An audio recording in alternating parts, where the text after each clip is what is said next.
Hi everyone, my name is Moira with the Mississauga Library. Did you know that April is National Poetry Month? In celebration, I wanted to share some recommendations with you. Let's get started. The first three recommendations I have are for a middle grade audience, which is about ages 8 to 12. First up is Woke, a young poet's call to social justice, written by Mahogany L. Brown, Elizabeth Acevedo, and Olivia Gatwood. This book is a collection of poems that touch on a variety of topics like ableism, gender identity, racial injustice, intersectionality, compassion, and forgiveness. This book recognizes the legacy of activists who have come before and encourages youth to find their own voices to stand up for what is right.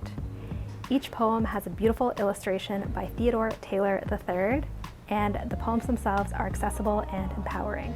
Highly recommended. The next recommendation I have for you today is What is Poetry? The Essential Guide to Reading and Writing Poems by Michael Rosen. This is not a book of poetry per se, but it's a book about poetry. Poetry can seem opaque and intimidating for many. It sometimes feels that way for me as well. But Michael Rosen guides us through the important parts of poetry, like what's a poem anyways? What can you do with it? How do you write it? If you find that the idea of poetry feels a little bit overwhelming and you aren't sure where to start, this is a great option full of fun examples in an approachable format. Next up is I Remember, Poems and Pictures of Heritage, compiled by Lee Bennett Hopkins. This book is a collection of poems from a variety of writers. Some of them are poets and some are not usually. And every poem in this volume is about ancestry and heritage and the various ways that our identities shape us. Though the experiences of the poems are all different, there is ultimately a deeper human story displayed here. I love these poems because as a person with mixed heritage, I'm always struggling with the nature of identity. If you've ever felt like that too, or if you just want to celebrate the diversity of humanity, this might be the book for you. These next poetry recommendations can be enjoyed by younger readers, although older readers might like them too. First up, I have The Proper Way to Meet a Hedgehog and Other How-To Poems, which is exactly as described. Toasting a marshmallow?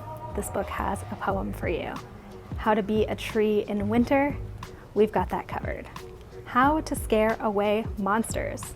An important life skill. This book has so many lovely and unexpected poems from a variety of contributors, and each is accompanied by a beautiful illustration from Richard Jones. I love this one. Next up is In the Past by David Elliott, a book of poems about dinosaurs and other prehistoric animals. Who doesn't love dinosaurs? Super fun with great illustrations by Matthew Truman. The last book on my list is Climbing Shadows by Shannon Brummer with amazing watercolor illustrations from Cindy Derby. Plus, Shannon is a local Toronto poet, which is pretty cool. This is a dreamy collection of poetry that has it all. It ranges from lighthearted and whimsical to more contemplative and emotional.